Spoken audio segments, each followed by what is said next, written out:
Chers téléspectateurs, bonjour, bonsoir de là où vous nous regardez. Shalom, ici Shana O, ravie de vous retrouver dans votre émission Les 5 C, chrétienté communautaire, citoyenne, conquérante et christocentrique.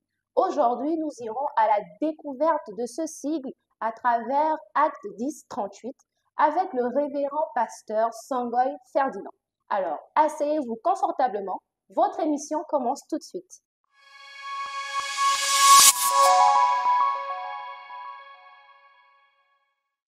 Bonjour révérend, ravi de vous retrouver encore aujourd'hui dans notre émission.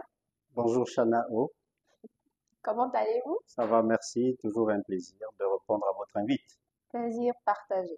Alors, aujourd'hui, nous irons à la découverte des 5 C. Chrétienté, communautaire, citoyenne, conquérante et surtout christocentrique. Alors, quel est le mystère derrière les 5 C? Pourquoi pas les 2 A? Pourquoi les 5 C? C'est quelque peu le résumé de deux vérités bibliques. La première, c'est l'Évangile. L'Évangile commence donc avec le Christ et ça se termine aussi avec le Christ. C'est pourquoi au départ c'est la chrétienté et donc au terme c'est le christocentrisme. Ensuite, nous savons que Dieu est aussi appelé l'alpha et l'oméga, Effectivement, c'est-à-dire qu'il est au début et qu'il est à la donc fin. à la fin. Et donc, dans ce, euh, j'ai envie de dire cycle, vous avez chrétienté. Euh, Nous avons pour habitude de définir de plusieurs manières la chrétienté, notamment petit Christ, disciple de Christ. Euh, Ici, c'est en effet tout cela, seulement il y a une expression démonstrative. Et cette expression démonstrative, c'est le second C, c'est-à-dire que la chrétienté devait se vivre en communauté. Si d'aventure le salut est personnel, la chrétienté, elle est communautaire, elle est sociale. Et donc, il suffit de regarder la vie du Christ et vous verrez que il n'a jamais vécu cette, comment dire, cette foi euh, démonstrative de façon esselée. Et par la suite, cette communauté euh, n'est pas au paradis, n'est pas au ciel. Cette communauté est donc dans une nation, d'où la citoyenneté. Et d'ailleurs, euh, Christ était citoyen d'une nation. Et Effectivement. donc, il arrive que les chrétiens pensent qu'ils doivent se dissocier sous le couvert de la laïcité, comme c'est enseigné ici et là, et même soutenu par un certain nombre de constitutions, mais la vérité est tout autre.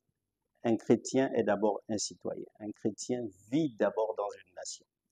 Et par la suite, nous avons la notion donc de la conquête qui résume ici le premier commandement, mais en même temps l'ordre suprême. Il y a le fait d'aimer Dieu, d'aimer son prochain, et ensuite l'ordre suprême, aller de par le monde, annoncer la bonne nouvelle, et après nous avons acte 1:8, la naissance de l'Église n'est pas sans suite. La naissance de l'Église, c'est pour conquérir les âmes au salut éternel. Et donc, tout cela doit s'appuyer sur Christ le modèle. Il faut que tout cela soit centré sur le Christ. Très bien, donc on garde toujours Christ comme modèle. Christ le Alors, modèle. on va prendre la notion de conquête parce que la chrétienté, ou du moins le chrétien, est considéré la plupart du temps comme une personne limitée. Alors, comment arriver à conquérir tout en étant chrétien, en vivant sa chrétienté? Il faut dire que le départ de tout ça, c'est que le chrétien comprenne qu'il est outillé pour conquérir. Et quand je dis outillé pour conquérir, il a la révélation divine de ce que il n'existe pas pour rien, il n'existe pas pour du tourisme sur la terre, il existe, si on s'en tient, ne fût-ce qu'à Genèse chapitre 12, les bénédictions donc déclarées à Abraham et à sa descendance, le chrétien existe pour être une source de bénédiction pour les nations et pour toutes les familles de la terre. Et donc sur cet argument, nous avons là l'obligation pour le chrétien, en fait, de vivre cette notion donc de conquête. Le deuxième argument que nous trouvons effectivement dans le Nouveau Testament, c'est que le modèle de Christ est un modèle de conquête. Il a conquis le passé, il a conquis le présent et il va conquérir l'avenir. Et donc, il est au-delà, ou sa conquête est au-delà du temps. Le Saint-Esprit, dans les actes effectivement des apôtres, comme je le disais en amont, pour ce qui est de l'ordre suprême, il est question de conquérir les âmes, de conquérir des vies en vue non seulement de leur salut, mais aussi en vue de leur reconstruction, leur transformation, pour que ce soit, n'est-ce pas, des bénédictions donc pour la société. Et donc, au-delà de l'être humain, son environnement n'est pas exclu. Le chrétien est aussi appelé à conquérir non seulement l'homme, mais aussi son environnement. C'est ainsi que, quand nous lisons dans les Actes des Apôtres, l'influence de la chrétienté était telle que même il y avait du remue-ménage dans l'environnement. Donc, il est question d'une conquête économique, il est question même d'une conquête politique.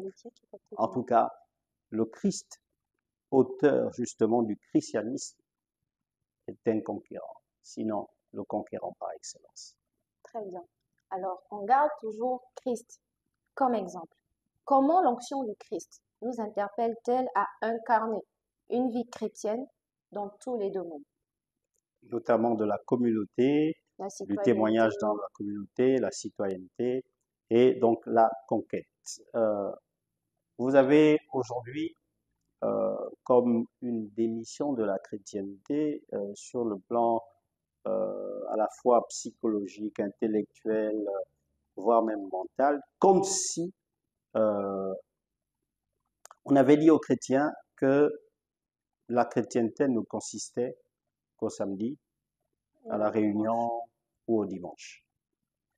Non, la chrétienté s'équipe, n'est-ce pas, les dimanches, mais elle se vit lundi, mardi, mercredi, jusqu'au prochain dimanche. Et donc, l'onction du Christ dans la vie d'un chrétien a aussi pour objectif de susciter justement ce zèle. N'est-il pas écrit que le zèle de ta maison me dévore?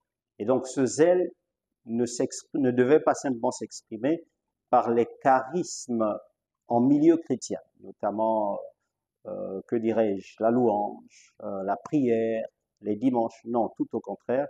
Dans les 5 C, il y a là une transposition comment dire, de tout ce qui est grâce, tout ce qui est don, tout ce qui est bénédiction, dont le chrétien est revêtu, qui devait s'extérioriser chaque jour que Dieu fait. Mais vraiment chaque jour que Dieu fait. Alors, révérend, permettez-moi de revenir sur la 5e notion qui est le christocentrisme. Alors, quels sont les fruits d'une vie dite christocentrique? C'est faire référence à comment Jésus a vécu et donc et s'évaluer toujours autour à la fois de la vie de Jésus, de son ministère, et nous pouvons résumer cela en prenant des éléments palpables, notamment le fait qu'il est guéri des malades. Ça fait référence donc à la santé, en mon sens. L'Église, le corps de Christ, la chrétienté devait s'investir sur les questions de santé. Il a enseigné, c'est le meilleur des enseignants. Jusqu'à maintenant, l'Église devait s'investir sur l'éducation, que ce soit au pré-primaire, au secondaire, au primaire, au secondaire, à l'université. L'Église devait s'y investir. D'ailleurs, Harvard a commencé avec, j'ai envie de dire, la bibliothèque d'un pasteur. Et aujourd'hui, c'est un établissement du supérieur de renom. Ça ne se dit pas. Nous avons aussi le fait que Jésus est nourri en mon sens, les questions alimentaires, d'autosuffisance alimentaire, l'Église devait pouvoir, sinon montrer l'exemple, de par des investissements selon dans l'agriculture, dans ci, dans ça. Bref, en fait, les, les, les charges qui deviennent des charges euh, régaliennes à l'État, en fait, l'Église devait se dire, comme Christ, elle devait y œuvrer. Un exemple aussi que je pourrais citer, dans le discours du Christ, dans son enseignement, il a fait aussi référence aux questions eschatologiques, donc des choses de la fin des temps. En général, nous interprétons ça simplement, effectivement, par rapport aux choses qui doivent arriver. Mais il y a aussi un côté qui montre ici le Christ qui dévance l'aurore. Et je suis de ceux qui pensent que la chrétienté devait faire aussi dans la recherche pour dévancer l'aurore, pour anticiper, n'est-ce pas, sur le présent. Enfin, l'aspect social n'est pas négligé. Je crois que tous ces éléments cités, il faut une démonstration sur le terrain. Et nous, par exemple, dans l'évangélisation que nous venons d'avoir, en rapport avec le mois mondial de l'évangélisation, en sus de l'évangélisation dite formelle, campagne plein air, nous avons procédé à l'évangélisation via des kits alimentaires un tant soit peu complets, pour traduire effectivement que Christ, non seulement se soucie de votre âme, mais il se soucie aussi de votre corps, il se soucie de votre quotidien. Donc voilà, comme ça cité, des éléments pratiques que nous retrouvons dans la vie du Christ de par les évangiles, mais qui devaient s'incarner de par la chrétienté. Merci révérend pour cette belle édification. Chers téléspectateurs, nous arrivons au terme de nos moments. Nous retenons Christ comme modèle par excellence. Alors, révérend, un dernier mot pour ces personnes qui nous regardent. Les 5 C sont une autre façon de dépeindre la chrétienté, notamment que sa raison d'être, c'est de jouer son rôle de sel de la terre et de lumière du monde via son impact positif dans la communauté. Et si cette communauté est positivement impactée, pour me répéter, elle va à son tour produire des résultats dans la nation. Et si cette nation effectivement bénéficie de la lumière de l'Église, du sel de l'Église, il n'y a pas de raison que une approche de conquête ou une culture de conquête, qui d'ailleurs est biblique, euh, ne, j'allais dire, ne se vive pas, parce que à ce moment-là, l'influence de la nation irait au-delà, n'est-ce pas, des frontières. Donc finalement, la nation sera une bénédiction pour le continent dans lequel cette nation se trouve. Et ensuite, on se retrouve dans le concert des nations. On a quelque chose à apporter. Vous voyez bien que la chrétienté ne se résume pas seulement à assister au culte les dimanches. Et après, nous avons au finish toujours un moyen ou alors des normes d'évaluation. Et nous les trouvons autour du christocentrisme. Toujours se mirer à la vie du Christ, au ministère de Christ, à l'amour du Christ, à ce que le Christ a fait. Et c'est mon message de fin, n'est-ce pas, pour les téléspectateurs. Merci révérend.